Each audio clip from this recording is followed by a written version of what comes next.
कांग्रेस ने अब दिल्ली मॉडल के साथ ही चुनावी राजनीति में आगे बढ़ने का फैसला लिया है। बेशक ये कांग्रेस के लिए अभी काफी नुकसानदेह लगता हो और बीजेपी को फायदा पहुंचाने वाला, लेकिन दूरगामी परिणाम बहुत अच्छे भी हो सकते हैं। राहुल गांधी का बिहार एक्शन प्लान तो बीजेपी के लिए फायदेमंद ही लगता है। नमस्कार, मैं हूं आपके साथ सुशील गिरीश। आप देख रहे हैं 7 टीवी भारत का विशेष प्रोग्राम सियासत 360। वीडियो में आखिरी तक बने रहिए। शुरुआत तो हरियाणा से ही हो गई थी, लेकिन बीच में महाराष्ट्र और झारखंड के चुनाव आ गए और राहुल गांधी को खुलकर प्रयोग करने का मौका नहीं मिला। लिहाजा दिल्ली चुनाव का इंतजार रहा और वहां खुलकर प्रयोग किए। जो लोग नंबर में यकीन करते हैं वे राहुल गांधी को फिर से फेल मान सकते हैं, लेकिन व्यापक परिप्रेक्ष्य में देखें तो कांग्रेस दिल्ली में फायदे में ही रही और अब ऐसा ही फायदा वो दूसरे राज्यों में भी उठाना चाहती है, भले ही उसके लिए कुछ या बहुत कुछ गंवाना क्यों न पड़े। बिहार से बंगाल और केरल से पंजाब तक कांग्रेस नेतृत्व एक ही लाइन पर काम कर रहा है। कांग्रेस की ऐसी बैठकों में राहुल गांधी और मल्लिकार्जुन खड़गे भी मौजूद होते हैं और संबंधित सूबे के कांग्रेस नेता भी बुलाए जाते हैं, जहां उनको बहुत सारी बातें ब्रीफ की जाती हैं और कई चीजें विस्तार से समझाई जाती हैं। स्टेट यूनियन को कांग्रेस नेतृत्व का साफ साफ संदेश होता है कि कांग्रेस अब अपने चुनावी हितों से किसी तरह का समझौता नहीं करने वाली है। ऐसी ही एक मीटिंग से खबर है कि आला कमान ने बंगाल कांग्रेस के नेताओं को ममता बनर्जी सरकार की नीतियों और खामियों के खिलाफ निडर और मुखर होकर आलोचना करने की हरी झंडी दे दी है और ये सभी राज्यों के नेताओं के लिए है। कुल मिलाकर कांग्रेस के इस युद्धाभ्यास का लबोलुआब यही है कि लड़ाई अब सिर्फ बीजेपी के खिलाफ नहीं है, बल्कि हर उस क्षेत्रीय दल के खिलाफ है जो चुनाव में कांग्रेस की राह का रोड़ा बन रहा है और कांग्रेस के पुराने वोट बैंक जिनके पास छिटक कर चले गए हैं। बिहार के मामले में भी बहुत कुछ ऐसा हो रहा है। बिहार कांग्रेस प्रभारी कृष्णा अल्लावरू तो चार्ज लेने के साथ ही एक्टिव हो गए थे। उनके साथ कन्हैया कुमार और पप्पू यादव भी फील्ड में उतर गए थे और अब नए प्रदेश कांग्रेस अध्यक्ष राजेश कुमार को भी मोर्चे पर तैनात कर दिया गया है। कृष्णा अल्लावरू तो बिहार कांग्रेस के नेताओं को पहले से ही समझा रहे थे कि आने वाले विधानसभा चुनाव में क्या और कैसे करना है और बता रहे हैं कि आरजेडी के खिलाफ भी वैसे ही रणनीति पर आगे बढ़ना है जिस तरह दिल्ली चुनाव में आम आदमी पार्टी के लिए कांग्रेस ने मुश्किलें खड़ी कर दी थी। और दिलचस्प बात यह है कि समाजवादी पार्टी नेता अखिलेश यादव बिहार में भी दिल्ली की तरह कांग्रेस के खिलाफ खड़े होने का ऐलान कर चुके हैं। बिहार में भी दिल्ली की तरह कांग्रेस की कई कमजोरियां और कमजोर कड़ियां हैं, लेकिन कुछ पहलू ऐसे भी हैं जो कांग्रेस को भी काफी मजबूत बनाती है। मसलन मुस्लिम वोट बैंक। मुस्लिम वोट पर दावा तो आरजेडी का ही है, लेकिन कांग्रेस की पैठ भी ठीक ठाक ही मानी जा सकती है। कोसी सीमांचल में कांग्रेस मजबूत स्थिति में है। देश की सबसे पुरानी पार्टी होने के साथ ही कांग्रेस पर आरजेडी या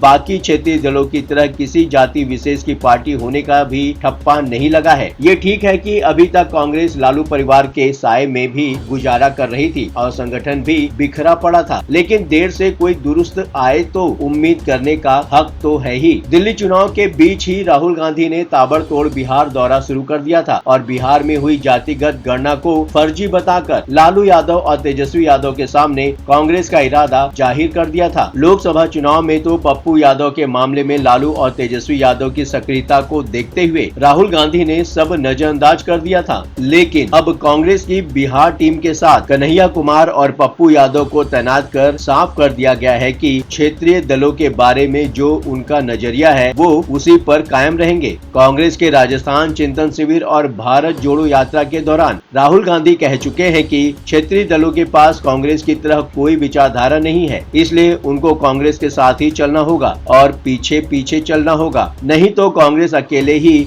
अपना रास्ता तय करेगी। अभी तक औपचारिक तौर पर कांग्रेस की तरफ से बिहार महागठबंधन अलग होने को लेकर कुछ नहीं कहा गया है और इस तरह बिहार महागठबंधन में फिलहाल RJD, Congress, CPI, ML, CPI, CPM के साथ मुकेश सहनी की विकासशील इंसान पार्टी भी शामिल है। पूर्व केंद्रीय मंत्री पशुपति कुमार पारस भी 14 अप्रैल को अपना रुख साफ करने वाले हैं, जिसे लेकर माना जा रहा है कि वो भी लालू यादव के साथ ही खड़े होने की घोषणा कर सकते हैं। राहुल गांधी और उनकी टीम के तेवर देखते हुए माना जाने लगा है कि चुनाव में कांग्रेस बिहार महागठबंधन का हिस्सा नहीं रहने वाली है और यही वजह है कि अभी से यूपी के पूर्व मुख्यमंत्री अखिलेश यादव ने भी दिल्ली की तरह बिहार में भी कांग्रेस के खिलाफ खड़े होने जा रहे हैं, फिर तो ये भी मान लेना चाहिए कि ममता बनर्जी भी दिल्ली वाला रुख ही अपनाएंगी। अखिलेश यादव का कहना रहा है कि जो राजनीतिक दल बीजेपी को हराएगा, समाजवादी पार्टी उसका साथ देगी। दिल्ली में अरविंद केजरीवाल की आम आदमी पार्टी के साथ देने के पीछे भी यही तर्क था। दिल्ली में अखिलेश यादव के कांग्रेस विरोध के बावजूद यूपी के मिल्कीपुर उपचुनाव में कांग्रेस ने समाजवादी पार्टी को एक तरफा समर्थन दिया था, लेकिन पहले दिल्ली के चुनाव में अरविंद केजरीवाल का साथ देना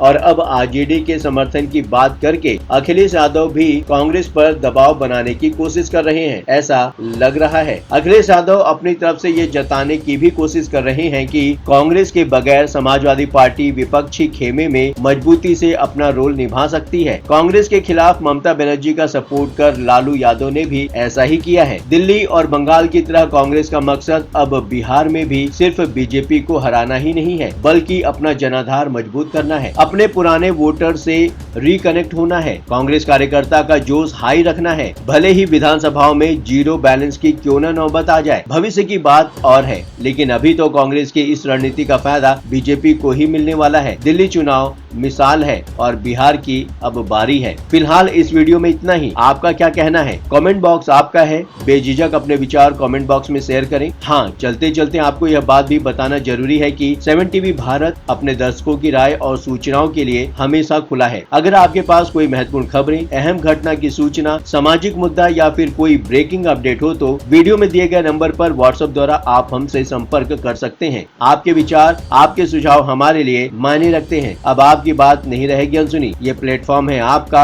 आपकी आवाज को बुलंद करने का। वीडियो पसंद आया हो तो वीडियो को लाइक करें, साथ ही चैनल को सब्सक्राइब करके 7 टीवी भारत के परिवार का हिस्सा बने। लगातार खबरों के लिए बने रहिए 7 टीवी भारत के साथ।